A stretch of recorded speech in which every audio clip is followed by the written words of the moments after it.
मेरा नाम विद्या सिंह है। मैं एमकेबी पीजी कॉलेज से रिटायर हुई हूँ हिंदी शिक्षिका के रूप में, एचओडी हिंदी। मैं आज अपने बाल्यकाल की स्मृतियों को आपके साथ साझा करना चाहूँगी। मेरा बचपन एक ऐसे परिवेश में बीता जहाँ सामंतशाही के अवशेष अभी विद्यमान थे।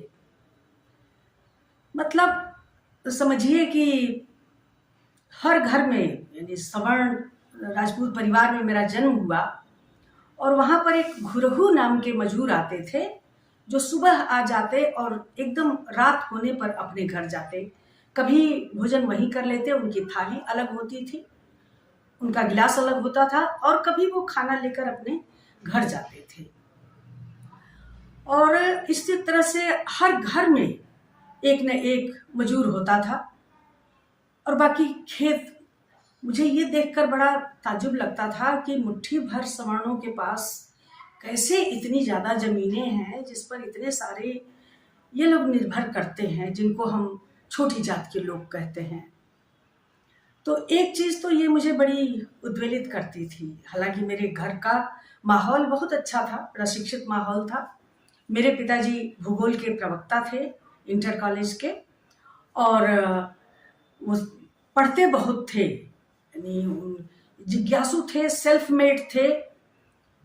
दवाइयाँ भी देते थे वो, बिना पैसा लिए हुए बायोकेमिक दवाइयाँ सुबह और शाम को देते थे। कभी कभी उनकी अनुपस्थिति में हम भी दे देते थे दवाइयाँ, क्योंकि पुस्तक थी उसको देखकर ही दवाई देनी होती थी। और वो लाइफ इंश्योरेंस की पॉलिसीज भी किया करते थे लोगों के। मैंने पिताजी के अंदर एक बड़ा ही अंतर्विरोधी चरित्र देखा कि एक तरफ तो वो हमारे जैसे फूफा बहुत जल्दी गुजर गए, तो उनके 3 लड़कों को उन्होंने पढ़ाया लिखाया।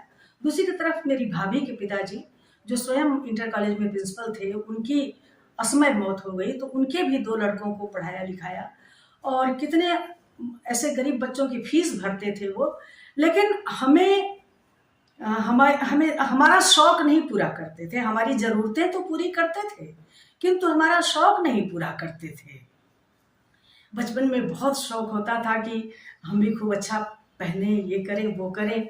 और वाराणसी, जो मेरे यहाँ से 30-32 किलोमीटर है, पुल बन जाने के बाद 30-32 किलोमीटर है, किंतु मेरे बाल्यकाल में ये पुल नहीं था।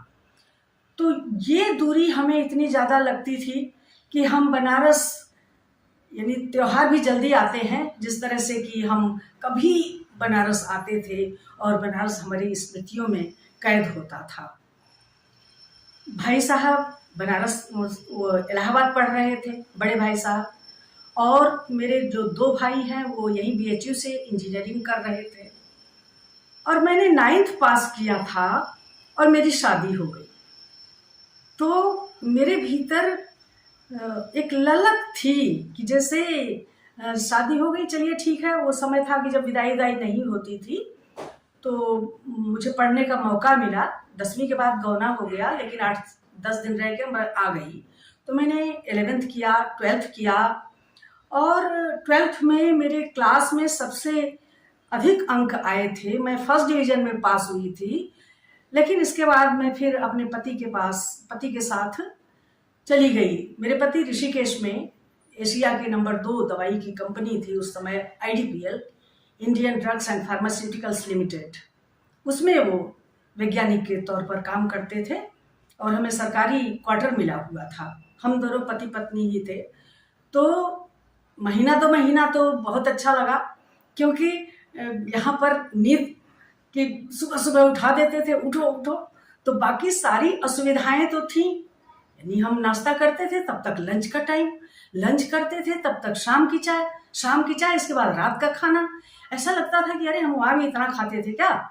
लेकिन यहाँ तो चूंकि भाभी बनाती थी, भाभी थी, माँ थी, दीदी थी, मैं सबसे छोटी लड़की, 5 भाई बहनों में सबसे छोटी, तो मेरा नंबर ही नहीं आता था कुछ बनाने का, लिहाजा मुझे कुछ खास रसोई में आता भी नहीं था। लेकिन मेरे पति ने मुझसे पूछा था, खिचड़ी बना लेती हो? मैंने कहा हाँ खिचड़ी बना लेती हूँ। उन्होंने कहा चलेगा। तो मैं वहाँ, मुझे फिर लगने लगा कि अरे इंटर पास की इंटर पास ही रह जाऊंगी, चाहे जैसे भी अंक हो जो भी हो। तो मैंने पति से कहा कि मैं आगे पढ़ूंगी। उन्होंने कहा हाँ हाँ बिल्कुल पढ़ो। तब गए देहरादून। तब ऋषिकेश में ये गवर्नमेंट कॉलेज नहीं था, देहरादून गए और वहीं पर मेरा फॉर्म भर दिया।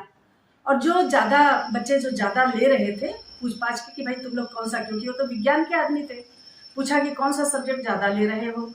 तो बच्चों ने कहा कि ये एक कॉम्बिनेशन ये है, एक कॉम्बिनेशन ये है। तो उन्हीं में से एक कॉम्बिनेशन मेरे पति ने चुना और इंग्लिश, पॉलिटिकल साइंस और सोशियोलॉजी, ये 3 सब्जेक्ट भर के आ गए। और शाम को आके मुझसे बताया कि तुम्हारे ये 3 सब्जेक्ट्स हैं। मैंने कहा इंग्लिश और पॉलिटिकल साइंस तो ठीक है क्योंकि मैंने सिविक्स इंटर में पढ़ी है, लेकिन मैं सोशियोलॉजी का क्या करूँगी। कहने लगे अरे सब भर रहे थे, बहुत आसान सब्जेक्ट होता है, ऐसा कुछ भी नहीं है। खैर चलिए, मैं प्राइवेट पढ़ रही थी और सोचा था कि बीए में व्याकरण होगा, इंग्लिश में ग्रामर होगा, लेकिन ग्रामर तो बिल्कुल भी नहीं था, लिटरेचर ही लिटरेचर। उसकी मीनिंग समझने में मुझे बड़ी दिक्कत आती थी, कभी कभी किताब फेंक देती थी। जैसे तैसे करके मैं 2nd डिवीजन पास हो गई। और इसके बाद फिर मैंने कहा मैं पीजी करूँगी। तो कहने लगे कि वो भी कर लो। मैंने कहा लेकिन इंग्लिश में करूँगी, कि मेरा नाम लिखा दीजिएगा। फिर संयोग से उनके एक मित्र थे, उनकी बहन भी थी, वो भी एमए करना चाहती थी। तो जिक्र हुआ तो उन्होंने कहा कि भाभी जी को आप हमारे यहाँ रख दीजिए। तो मैं घर से 40 किलोमीटर दूर देहरादून, उन दिनों आवागमन की बड़ी असुविधा थी, तो मैं वहीं कमरा लेके रह रही थी। लेकिन सुबह सुबह 7 बजे की क्लास होती थी, मैं कभी क्लास में टाइम से पर पहुंच ही नहीं पाती थी। एक चाबी मेरे पास रहती थी, फिर मैं आईडीपीएल आ जाती थी। तो मेरे पति पता लगा कि आए घर के, मैं ताला खोलूंगा तो उन्हें घर खुला मिलता था। तुम कैसे आ गई? मैंने कहा भाई ऐसे आ गई, एमए हो गया मेरा, इंग्लिश में एमए हो गया। तो उन्होंने कहा कि आप बीएड कर डालो, लगे हाथ बाहर। मैंने कहा मुझे एक दिन बाहर नहीं रहना है, मैं बीएड नहीं करूँगी। इसके बाद फिर मैं लिटरेचर से लगाव तो था ही, मैंने कहा अब मैं हिंदी में एमए करूँगी। तो मैंने व्यक्तिगत विद्यार्थी के रूप में हिंदी में एमए किया और बाय द वे बहुत अच्छे अंक आए क्योंकि रुचि का विषय था।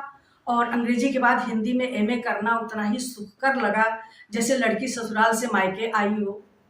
तो मुझे कोई दिक्कत नहीं हुई और यूनिवर्सिटी में 2nd पोजीशन, फर्स्ट क्लास, तो बहुत ही अच्छा हो गया।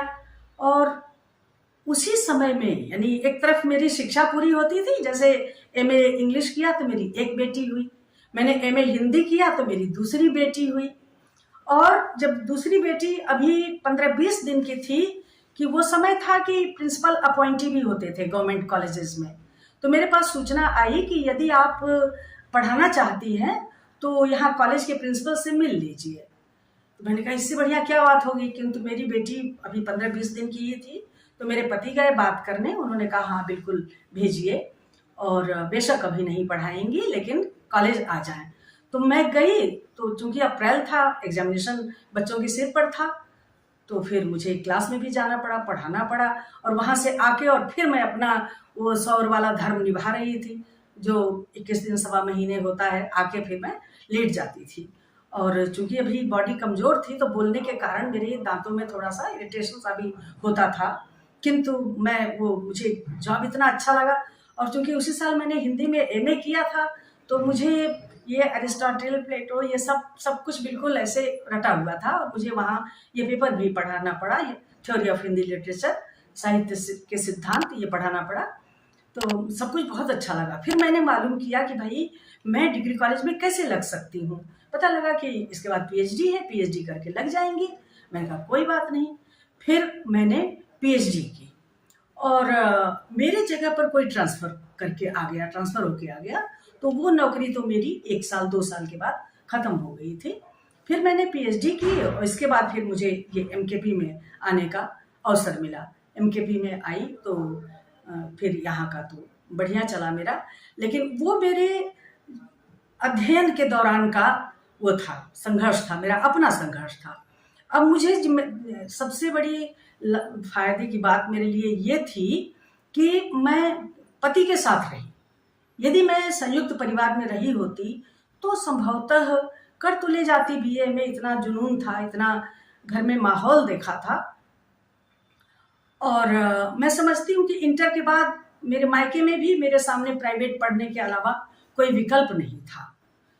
और व्यक्ति जहाँ तक होता है परिवेश से ज़्यादा प्रभावित होता है। उसकी दो प्रतिक्रिया होती है, या तो वो उसे पसंद करेगा या वो उसके बिल्कुल विरुद्ध जाएगा। तो मैंने घर में महिलाओं की जो स्थिति देखी थी, चूंकि किसान का घर था, पिताजी बेशक शिक्षक थे, किंतु जहाँ वो भरना होता था पिता का पेशा, तो हम तो किसान ही लिखते थे कि पिताजी किसान है, क्योंकि आसपास के सब लोग किसान ही थे। तो पता लगा कि भाई साल के 12 महीने का काम है। भाभी, माँ, ये सब लोग केवल काम कर रही हैं, काम कर रही हैं, किसी भी तरह का काम कर रही हूँ। चौके में कर रही हैं तो चौके में ही मेरी भाभी जी 35-35, 40-40 लोगों का खाना बनाती थी और बिना उफ किए बनाती थी। मेरी दीदी जब तक रहती थी वो भी करती थी। माँ मेरी बहुत भद्र महिला थी और पढ़ी लिखी बिल्कुल नहीं थी, किंतु पढ़ाई का मतलब जानती थी वो। तो मेरी बचपन में, यानी देखिए आपके परिवेश का क्या आपके ऊपर प्रभाव होता है। या तो आप उससे प्रभावित होंगे, उसी की तरह बनने की कोशिश करेंगे, या आप उससे विद्रोह करेंगे। मैंने उससे विद्रोह किया। मुझे अपनी भाभी की जिंदगी, माँ की जिंदगी, दीदी की जिंदगी या आसपास में जो लड़कियां थीं उनकी जिंदगी मुझे अच्छी नहीं लगती थी। क्यों नहीं अच्छी लगती थी? क्योंकि उनके हाथ में कोई किताब नहीं। 5वीं के बाद लड़कियां घर बैठ गईं और मैं जहां गई 6ठी में पढ़ने, वो पहला साल ऐसा था जहां पर लड़कियों को एडमिशन मिला था। वो लड़कों का स्कूल था, सिर्फ लड़के ही पढ़ते थे उसमें। तो संयोगवश एक मैं और एक जो कॉलेज के प्रिंसिपल थे श्याम सुंदर सिंह जी, जिनके पिताजी चौरी चौरा के कांड में मारे गए थे दरोगा उस समय, तो एक उनकी लड़की थी। तो पिताजी के एफर्ट से, उनके प्रिंसिपल सर के एफर्ट से पहली बार ऐसा हुआ कि हम 4-5 लड़कियों को एडमिशन मिला था। तो इतवार के इतवार लड़कियां, हमारे गांव की लड़कियां जो चरखा काटती थीं, और कभी कभी हमारे साथ वो जाती थीं सूत बदलने। तो सूत बदल के वो चद्दर लाती थीं, रजाई के कवर लाती थीं। एक वो भी बड़ा तगड़ा प्रलोभन था कि देखिए वो तो आत्मनिर्भर हो गई, काट के भाई ये सब अपना जुटा रही हैं, लेकिन मैं ऐसा नहीं कर रही हूँ। तो लगता था कि मैं भी चरखा काटूं, तो चरखा मुझे भी काटना आता था। और दूसरे वो लोग साग खोंटने जाती थी, तो छुट्टी के दिन, इतवार वगैरह के दिन वो मुझे भी साथ ले जाती थी। मैं जाती थी साग खोंटने। क्योंकि मुझे इतना अभ्यास नहीं था, इसलिए जब तक मैं थोड़ा बहुत खोंटती थी वो बहुत ज़्यादा खोंट लेती थी। लेकिन ये लालच था कि अगर इतना सा मैं खोंट के ले गई घर, तो फिर अगली बार से मैं आने नहीं पाऊंगी, कि कुछ करती धरती भी नहीं हो वहाँ और बेकार में चली जाती हो। तो वो लड़कियां मुझे थोड़ा थोड़ा साग अपनी तरफ से दे देती थी कि अगली बार इसको भेजा जाएगा घर से, इसको आने को मिलेगा। और मुझे हर काम सीखने का शौक था, बहुत ज्यादा शौक था। तो जब मैं जाती थी और महिलाएं वो घास छीलती होती थी अपनी चूड़ियों में धागा बांध करके कि चूड़ी टकराए नहीं, तो वो मुझे बहुत अच्छा लगता था, उनका भरे हाथ की चूड़ियां पहन के और घास छीलना। तो प्राइमरी में पढ़ती थी बहिरी, तो मैं कहती थी कि खुरपी दे दो, जरा सा मैं घास छील लूं। कहे नहीं बच्ची, बाबू सुनी है तो नाराज हुई है। हमको उनको पता लगेगा तब ना, दो थोड़ा सा छीलूंगी। और बड़ा परहेज होता था जात पात का। तो एक दिन मैंने अपने उनसे कहा, जो मजूर का जिक्र, मजूर एक रहते थे, गुरहु नाम था उनका, उनकी पत्नी से कहा कि हमको एक गिलास पानी पिलाओ। कहे बिटिया तू हमरे हाथे का पानी पियबू? हमके हाँ हाँ पीऊंगी। घर में कोई भी नहीं था, तो मेरी ये चल गई वो गिलास का पानी ले आई और वो पानी मैंने पिया। मैं स्वभाव से बहुत चंचल थी, बहुत नटखट थी, किंतु घर का माहौल इतना बड़ा, क्या कहूँ, मर्यादित था। मेरे पिताजी शिक्षक थे, संस्कृत के श्लोक रटवाया करते थे, गीता के श्लोक हमें रटवाया और फिर बुलवाया, ये सब करते थे। तो और बड़ा हंसना नहीं है, खड़े भी होना है तो किस तरह से खड़ी होऊं कि लगे कि हाँ ठीक ठीक खड़ी हूँ। तो यानी इस तरह का माहौल था। तो बस पिताजी के आते ही एकदम शांत हो जाते थे। और शरारतें हमारी होती थी, जैसे माँ के सामने हो गया, भाभी के सामने हो गया, या हम भाई बहन जब होते थे तब हो गया। तो एक बार भाई साहब जब ये वहाँ पढ़ते थे इलाहाबाद, तो उन्हें बीच में सिगरेट पीने की वो हो गई थी। वो फिल्में गाना गाते थे, सिगरेट पीते थे। तो चलिए, एक दिन हुआ कि भाई साहब की साली आई थी, मेरी ही उम्र की थी। हमने कहा हम भी पी के देखें कैसा लगता है। तो उन्हीं की नकल में एकदम हमने पान लगाया और जाके कमरे में बंद हो गए। 2 दिन मुश्किल से पिया होगा कि तीसरे दिन दरवाजा खट खट खट। अब डर के मारे हालत खराब। खैर खोलना तो था ही। जब खोला तो दीदी सामने। क्या कर रही थी तुम लोग? कुछ नहीं कर रहे थे दीदी, बस पान खा रहे थे। खाली पान खा रही थी? ये धुआं कैसा है? हम कहे नहीं दीदी कुछ नहीं, पता नहीं कैसा है। कहे अच्छा भैया को बता दूंगी मैं ये सारी बात। अब इतना डर गए कि बिल्कुल बस वो दिन और आज का दिन कभी सिगरेट को हाथ नहीं लगाया। हालांकि मुझे उसका धुआं बड़ा अच्छा लगता था, किंतु परिवर्तन आता है। अब छोड़े छाड़े बहुत दिन हो गया तो मुझे भी खास उसका अट्रैक्शन नहीं रह गया है। और एक बार क्या हुआ था कि पिताजी गरीबों की बड़ी मदद करती थी। तो एक विधवा थी गांव में, मलाहन थी, उनकी लड़कियां ही लड़कियां थी। तो कोई मुकदमा था उनका छोटे से खेत का, तो पिताजी उनको ले जाते थे। शायद तहसील में वो केस चलता था, शुरुआती केस रहा होगा, जैसा भी छोटी थी जानकारी नहीं है। तो उन्होंने मुझे एक कागज संभालने को दिया था। घर में सबसे छोटी थी, कोई जिम्मेदारी नहीं मिलती थी, लेकिन पिताजी ने उस दिन सबसे बड़ी जिम्मेदारी मुझे सौंपी कि ये कागज संभाल के रखना, जब मांगू तो देना। मैंने कहा ठीक है भाई। रख दिया। भूल गई, पता नहीं कहाँ रख दिया। अब जब माँ ने सुना तो माँ ने इतना डराया कि अब तुम्हारे पिताजी पता नहीं क्या करेंगे, वो जब कागज नहीं मिलेगा पता नहीं क्या करेंगे।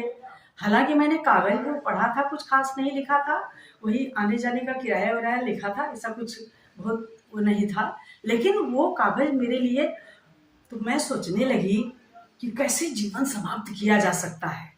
अगर मैं नदी में डूबती हूँ तो मुझे तैरना आता है, तब नदी में भी नहीं। ऐसे वैसे करके जब 4-5 दिन बीता तो भय थोड़ा अपने आप ही कम होने लगा। और जब पिताजी ने वो कागज नहीं मांगा, फिर तो वो भय बिल्कुल ही समाप्त हो गया। और एक डांट पड़ती थी नदी में नहाने के लिए, लेकिन फिर जहां नदी नहाने जाती थी कि वहीं भूल जाती थी, घर में डांट भी पड़ेगी इसके लिए। और हम 4-5 लड़कियां और खूब नदी में नहाना। उन्हीं दिनों 3 लड़कियों की लाश आई थी। तीनों ने अपने पैर एक साथ बांधे हुए थे। तो बरसात के दिन में क्या होता था कि जब नदी में, गोमती नदी में जब बाढ़ आती थी, तो अपने साथ किसी का छप्पर, किसी के मरे हुए पशु, पता नहीं क्या क्या क्या का आता था। तो वो 3 लड़कियों की लाश आई थी। और उस समय तो बच्चों को देखने भी नहीं दिया जाता था, हमें भी नहीं देखने दिया गया था, किंतु सुन के ही बड़ी दहशत हुई थी। और आज जब मैं इस बात को सोचती हूँ, लेकिन कोई खास जिक्र नहीं। ऐसे ही मेरी सहेलियों में से एक लड़की थी जिसका कुछ सुना था, थोड़ा सा अवैध संबंध के बारे में कुछ सुना था या क्या था, उसका भी कुछ अता पता नहीं, ना ही लोगों के मुंह पर उसका जिक्र। तो मैंने शुरू से, यानी समझिए कि जाति भेद, लिंग भेद, और भाई विवाह हो रहा है तो ऐसा बेमेल विवाह भी हो रहा है, तो ये सारी चीजें मुझे बड़ी व्यथित करती थी। और खास करके महिलाओं का जीवन, मुझे लगता था कि ये जीवन तो मुझे बिताना ही नहीं है, ऐसा जीवन मुझे नहीं चाहिए। फिर कैसा जीवन चाहिए? तो प्रिंसिपल सर जो हमारे थे, उनकी बड़ी लड़की थी उर्मिला, यहीं बनारस में ही किसी इंटर कॉलेज से वो प्रिंसिपल होके रिटायर हुई हैं, तो उर्मिला सिंह। तो वो मेरे लिए एक मॉडल हुआ करती थी, रोल मॉडल हुआ करती थी कि वो पढ़ाई करके देखो, वो कहीं लग गई हैं, कुछ वो कर रही हैं। तो मुझे भी था कि हाँ पढ़ना है। और घर में माहौल था, मेरे पिताजी खुद बहुत पढ़ते थे, और एक लैंप होता था उन दिनों, लैंप जला के रख दिया जाता था। और मैं भी बैठती थी, भाई 2 भाई बैठते थे, बड़े भैया तो काफ़ी बड़े हैं, तो वो नहीं, लेकिन 2 छोटे भाई और मैं और एक हमारे ताऊ जी के बेटे वो भी आ जाते थे, तो हम उनके पढ़ते थे। पिताजी अपना कल्याण या कुछ भी किसी भी चीज़ को वो अपना पढ़ते थे और हम अपना पढ़ते थे। तो मुझे एक लाभ था कि चूंकि मैं लड़की थी, मुझे अंदर सोना होता था, तो मैं ज़रा जल्दी निकल आती थी कि अब मैं थोड़ा भीतर पढ़ लूँगी कि हाँ हाँ जाओ जाओ जाओ। और जब घर में आती थी तो आके अपना सो जाती थी। तो एक दिन माँ ने कहा कि भाई तुम्हारी भी तो वही पढ़ाई है जो सुरुज की है। बगल के एक लड़के थे, वो मेरे साथ पढ़ते थे, चाचा ताऊ, वैसे तो रिश्ता होता ही है गांव में, तो मेरे चाचा लगते थे, मुझसे 1 साल सीनियर थे। तो कहते तुम्हारी भी तो वही पढ़ाई है जो उनकी है। मैंने कहा कमाल करती हो माँ, लड़के लड़की की एक जैसे कैसे हो जाएगी पढ़ाई?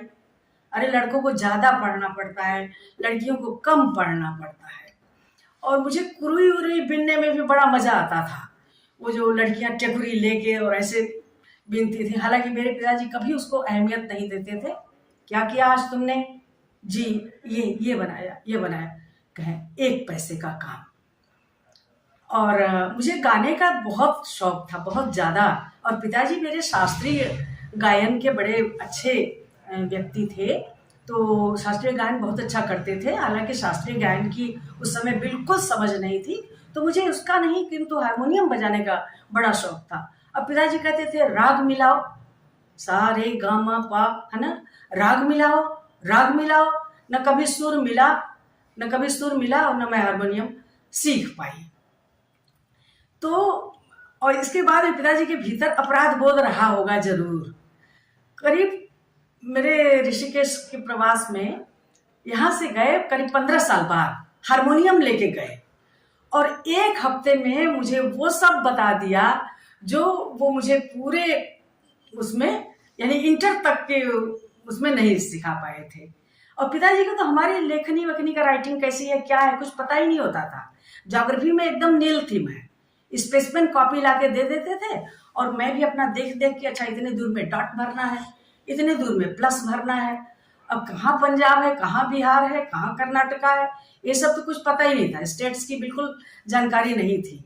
तो कभी कभी पिताजी का लग जाता था पीरियड हमारे यहाँ क्लास में, तो वो मैं बदल के, हालांकि वो थे ना बताया कि इंटर कॉलेज में पढ़ाते थे, लेकिन कभी कभी 8वीं के जब भूगोल के शिक्षक नहीं आते थे तो वो आ जाते थे क्लास लेने। अब उनको देख के तो वैसे ही सिट्टी पिट्टी गुम हो जाती थी, क्योंकि पिताजी से तो बात ही नहीं होती थी ना। मैंने एक कविता लिखी कि मेरे और पिता के बीच में एक दीवार रहा करती थी। मैं पिता से कभी मिल नहीं पाई, मिली उनके उपदेशों से, आदेशों से, अनुदेशों से, किंतु पिता से कभी नहीं मिल पाई। मेरे जैसी कितनी ही लड़कियां कहाँ मिल पाती हैं अपने पिताओं से। तो मेरे जमाने के पिता वो पिता हुआ करते थे, और जब मैप टांगते थे तो मेरी सांस ऊपर की ऊपर, नीचे की नीचे। बताओ नील नदी कहाँ से निकलती है। अब एक लड़का बढ़ के जाए और उंगली रख देता था सर यहाँ से, और मैं हैरान कि इतने बड़े मैप में वो पढ़ कैसे लेता है या जान कैसे जाता है कि यहाँ से निकली। खैर कैसे कैसे करके वो उनकी क्लास बीतती थी। और कुछ तो हमारा वो होता था, कोई एजुकेशन पहली बार हुआ था, तो हमारे लिए कमरा मिला हुआ था कि लड़कियां इसमें रहेंगी। तो हम शिक्षक के साथ जाते थे क्लासरूम में और उन्हीं के साथ वापस चले आते थे। एक बहुत यानी कहिए कि संवेदनशील प्रसंग है, उस समय तो बहुत हंसी मजाक वाला लगता था। एक हमारे साथ एससी लड़की पढ़ती थी, उसे 5 रुपया वजीफा भी मिलता था। तो रेसस में भीगे चने मिलते थे, इंटरवल में भीगे चने मिलते थे, और मॉनिटर बांटता था। एक दिन मॉनिटर नहीं था तो हमने ही वो चने उठा लिए, उस लड़की ने भी, दलित लड़की ने भी चने उठा लिए। अब इसके बाद तो लड़के ले आए बाल्टी और हमारे रूम के आगे रख दिया। लड़कियों के लिए जो कॉमन रूम था रहने का, छोटी सी कोठरी थी, उसमें खेल का सामान रखा हुआ था। लड़के वो चने ले आए और वहीं बाल्टी रख दी कि अब तो यह लोग खाई हैं, अब हम नहीं खाएंगे, अब लड़के नहीं खाएंगे, इसको कलावती ने छू दिया है, अब यही लोग खाएंगे। फिर वो कैसे मामला शांत हुआ होगा ये पता नहीं। तो मेरे यानी ये सारी चीजें अंकित होती रही और साहित्य से लगाव था ही। साहित्य में हम सौभाग्य से आईडीपीएल में जहाँ मेरे पति काम करते थे और जहाँ हमें सरकारी क्वार्टर मिला हुआ था, तो लोग बड़े शिक्षित थे। वहाँ मिनिमम क्वालिफिकेशन इंटर या हाई स्कूल थी, यानी जब हाई स्कूल था, जो वहाँ के कोई भी एम्प्लॉय हाई स्कूल से कम नहीं था। तो इन लोगों का एक क्लब था, तो कादम्बिनी, धर्मयुग और साप्ताहिक हिंदुस्तान, ये लोग यानी समझिए कि 7-8 लोग मिलके लेते थे और फिर इसके बाद उसको डिस्ट्रीब्यूट करके बारी बारी से पढ़ते थे। लिखना मैंने बहुत, जब 8वीं-9वीं में थी तभी मैं कुछ कविताएं लिखती थी, लेकिन लिखती थी और वो कागज पता नहीं कहाँ चला जाता था। और जब मैं पति के साथ गई हूँ तब मुझे लगा कि हाँ, जो मेरे भीतर चीजें उमड़ रही हैं वो मुझे लिखना चाहिए।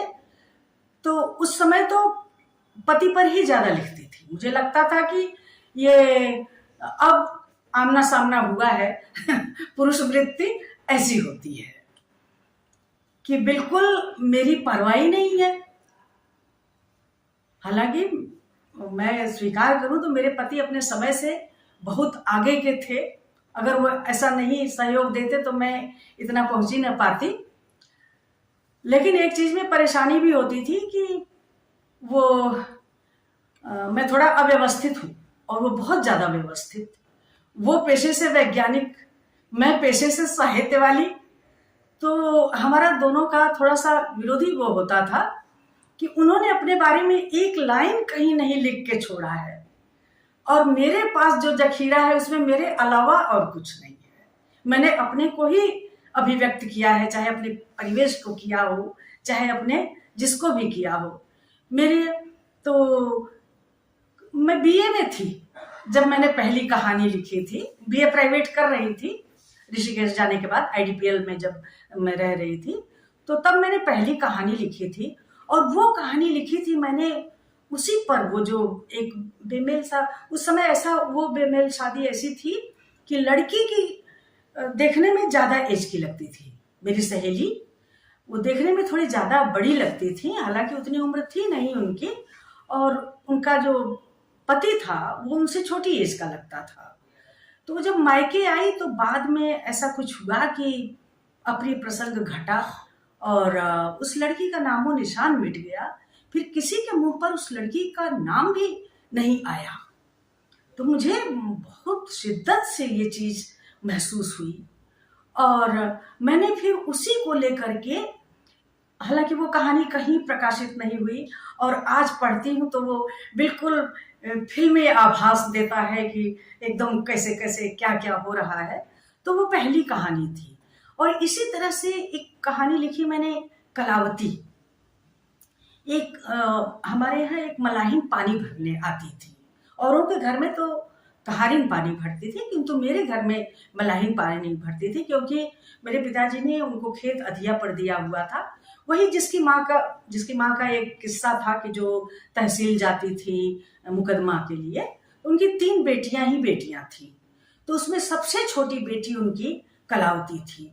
ऐसी डायनेमिक लड़की, बहुत अच्छा कद, और जब मेरा घर बन रहा था तो ईंट गारा का भी काम करती थी वो। और जहां शादी हुई थी वो लड़का तपेदिक से ग्रस्त था। तो थोड़ा सा कुछ हुआ था किस्सा कि जैसे वो नहीं जाना चाहती थी, लेकिन लड़की है, कितना विरोध करेगी, उसे ससुराल जाना ही पड़ा और वो खुद उसे भी तपेदिक हुआ। अब हालांकि ये बचपन की घटना हो गई, तो इसमें कितनी सच्चाई मैंने डाली और कितनी मैंने कितना कल्पना से सहारा लिया, यह मैं नहीं बता सकती। किंतु मैंने, और वह हार गई, मैंने कहानी लिखी और वह हार गई, या आखिर वह हार गई, ऐसा कुछ। क्योंकि एक लड़की जो विद्रोह कर रही है अपने विवाह से कि मुझे ऐसे पति के साथ नहीं जाना है, किंतु उसके पास चारा ही कुछ नहीं है, तो वो कहानी लिखी थी। यानी जो मेरा कहानी का संग्रह है उसकी भी सारी कहानियां, मैं कहती हूँ कि कहानियां कम है वो, वो मेरे जीवन के अनुभव ज़्यादा है, उनका संयोजन करने के लिए, सूत्रों को जोड़ने के लिए, या थोड़ा लगता है, मेरा अपना विचार है कि यानी यदि लेखन में केवल यही सब आएगा तो वो तो बिल्कुल ये चल ही रहा है, ये हम सब देख ही रहे हैं। उसका विकल्प क्या हो सकता है, किस तरह से उसमें थोड़ी सी पॉजिटिविटी आ सकती है, थोड़ी सकारात्मकता आ सकती है, तो ये भर मैंने किया है। और कविता लिखने का तो ये बड़ा ही रोचक प्रसंग है कि IDPL में एक साहित्यिक गोष्ठी थी। सौभाग्य से ऐसी जगह पर मैं आई थी कि जैसे वहाँ कार्यक्रम भी खूब होते थे, तो मुझे कविता, किसी ने कहा कविता सुनाइए, तो मैंने कविता लिखी थी, किंतु मैं कहीं सार्वजनिक रूप से कहीं सुनाती नहीं थी। तो मैंने कहा अरे मैं और कविता, कि हाँ हाँ आप और कविता। तो मैं हाथ से कविता लिखती थी। तो ये जो लोग अंग्रेजी का उच्चारण करते हैं, कुछ का कुछ बोलते हैं, तो मैंने पहली कविता लिखी थी कि मन में आई रामकली के अंग्रेजी पढ़ने की बात, लगी बदलने करवट उनको नींद न आई सारी रात, रटने लगी शब्द की इंग्लिश के, मन में हो आया अभिमान, लगी समझने खुद को विदुषी, कहाँ बखाने अपना ज्ञान। पहला अवसर मिला उन्हें जब घर में आए डॉक्टर, रामकली जी खड़ी हो गई पति के सिरहाने डटकर। प्राणपति बेहोश हो रहे, रामकली अति ही मायूस, डॉक्टर बोला पति आपके कब से पड़े हुए बेहोश। रामकली कुछ सिहर उठी, कुछ पुलक उठी, प्रथम बार इंग्लिश उच्चारण सोच सोचकर झिझक उठी। जीनू तो ये 4 बजे तक पूरे पूरे सेंस में थे, जीनू तो ये 4 बजे तक पूरे पूरे सेंस में थे, बात जरा देखा ये मुझको पूरे नॉनसेंस दिखे।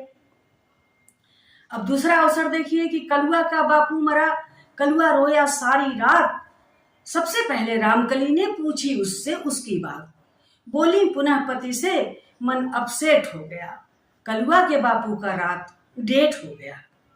रामकली का ज्ञान लागने लगा 4 दीवारी, अब समझूंगी एक एक को, अब है मेरी बारी।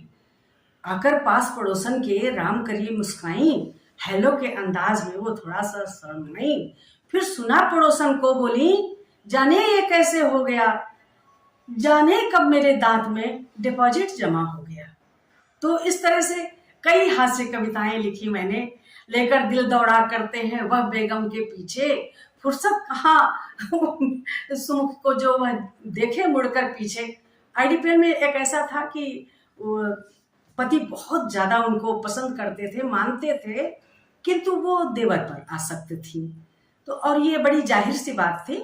हालांकि बाद में वो देवर के साथ चली भी गई, मेरी बड़ी अच्छी फ्रेंड थी, बहुत सारी खूबियां थी उनके अंदर, वो अपने देवर के साथ चली गई। और लेकिन उस समय में मैं बता रही हूँ कि बहुत चर्चा नहीं हुई कि अरे 3 बच्चों की माँ और देवर के साथ चली गई। आज वो बहुत अच्छा जीवन व्यतीत कर रही हैं, और उनके जो अपने पति थे उन्होंने भी दूसरी शादी की, वो भी एक विडो ले आए। तो इतना बहुत, यानी मैं समझती हूँ कि हमारी लाइफ में और पूर्वांचल की लाइफ जो मैं बिता करके यहाँ से गई थी, बिल्कुल कोई समानता नहीं थी। और ड्राइंग रूम में पति के मित्र आए हैं, साथ साथ में बैठना है, बोलना है, तो ये जो मुझे माहौल मिला, इसकी वजह से मैं साहित्य से जुड़ गई, लिखने से जुड़ गई। और यहाँ देहरादून आने के बाद तो फिर मुझे अच्छा माहौल मिला और लाइब्रेरी देख के बहुत ज़्यादा प्रसन्नता हुई। इसके पहले मैं गवर्नमेंट PG कॉलेज ऋषिकेश में पढ़ा चुकी थी, किंतु वहाँ की लाइब्रेरी बड़ी समृद्ध नहीं थी, और कुछ पढ़ने की वो भी, वहाँ बच्चियाँ भी छोटी छोटी थी। तो ये जो मेरा दबा हुआ शौक था, मैं सोचती हूँ कि एक इंसान का जीवन जो है अपने बच्चे को सफल बनाने में है। बच्चा क्या है, उसका भविष्य है। तो यदि भविष्य ही उसका अंधकारमय है तो उसकी अपनी पढ़ाई लिखाई से क्या फायदा है। तो मैंने बच्चों के इंटरमीडिएट तक मैंने बहुत सहायता की, क्योंकि इंग्लिश की मैं ट्यूशन्स लेती थी, इंटर के बच्चों को पढ़ाती थी मैं। तो मैंने अपने बच्चों को भी इंटर तक उनकी इंग्लिश और हिंदी, एक बेटी CBSE बोर्ड से थी, तो इंटर में उसके पास हिंदी और ये इंग्लिश, ये दोनों ही सब्जेक्ट थे।